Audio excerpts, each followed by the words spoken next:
I'm alive, I say I don't.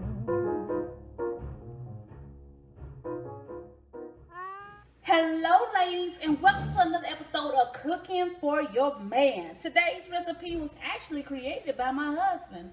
He loves red velvet cupcakes and he also loves graham cracker crust and pies. So today we're going to combine the two and see how it comes out. Before we get started, I want you guys to go and check out my sponsor, Sweet Heat, at www.mysweetheat.etsy.com. Y'all, she has some of the most amazing and beautiful candles that you can purchase on the market today. So y'all, when you get a chance, go ahead and check her out. Okay, ladies, let's get started. If you need a list of the ingredients, they are posted in the description box of this video. They are also on the second page of the video.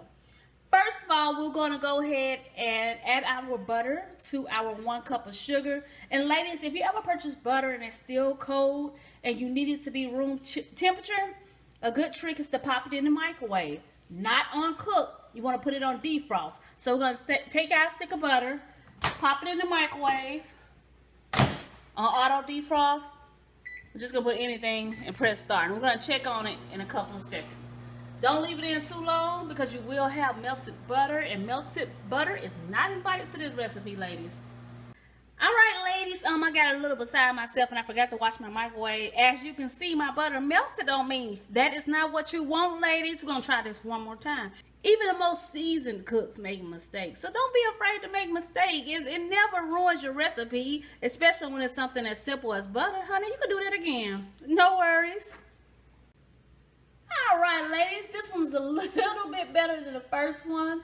I've added that 1 stick of butter to our cup of sugar because we're going to go ahead and cream those two together. But before you get started, ladies, go ahead and preheat that oven to 350 because you don't want to have a cake batter just sitting around waiting for the oven to get hot.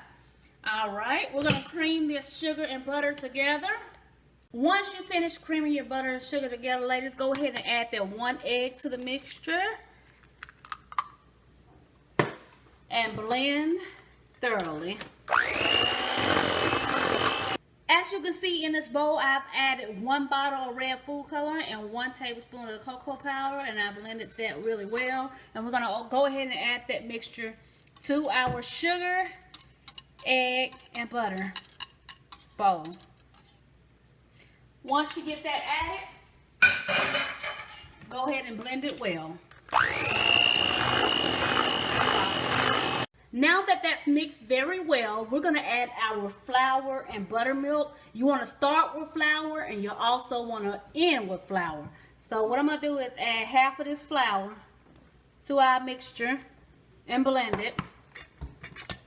Now I'm going to add 1/4 of the cup of buttermilk and blend it. Okay, I've used the rest of the product. I've alternated between flour and buttermilk. Now I'm left with flour and no more buttermilk. I'm going to add the rest of the flour and add 1/2 teaspoon of salt to the mixture and continue to mix. Alright, once you get that nice and blended, you want to come over here to a bowl and add your vinegar and your baking soda, and you're going to mix that together. I'm going to do 1/4 teaspoon of baking soda. We're going to stir it up. Yep, to our 1/2 tablespoon of vinegar. Stir it up really good.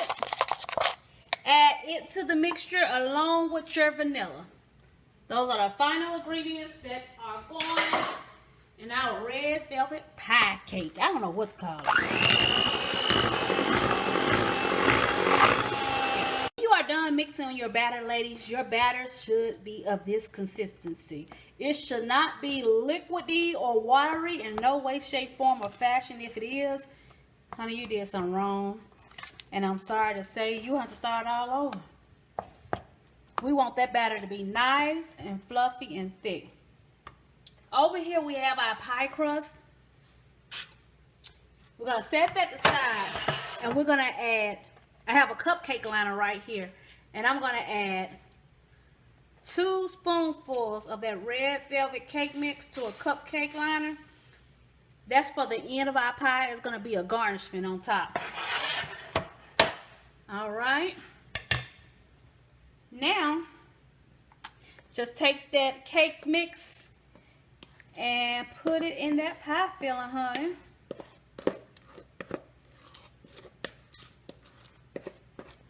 Once you have your cake mix in your pie filling, go ahead and give it a good tap, or take a spoon and spread that baby out.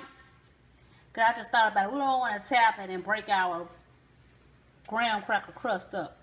So spread that cake mix out as if you were making an actual pie evenly throughout that pie crust.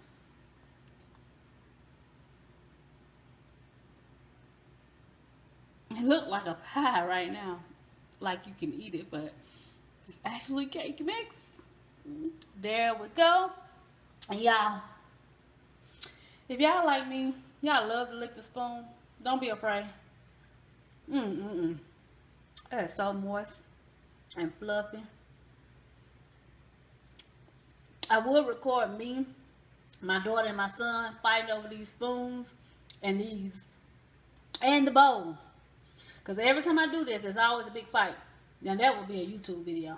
Ladies, once you get that spread out nice and even, go ahead and pop that baby in the oven along with your 1 cupcake. We'll be back in a minute. Now we're going to make the cream cheese frosting for our cake pie. What I've done is added the 1 box of confectioners sugar, the 1 package of cream cheese, and the 1 stick of softened butter. Not margarine, but butter.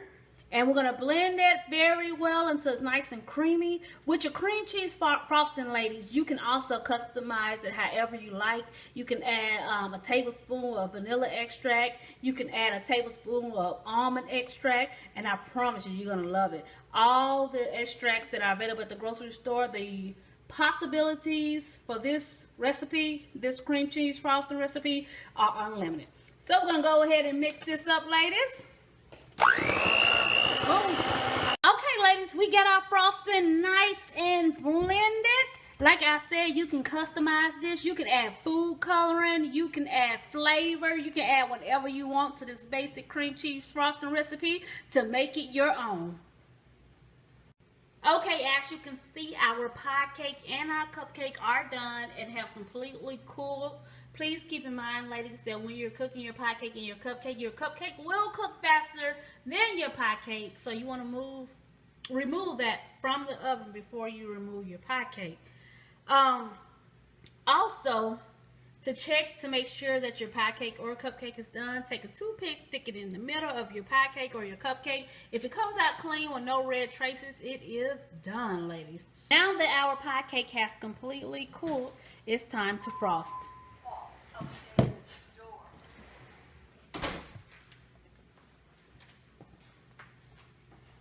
Take your frosting beginning in the center of the pie cake and add it on.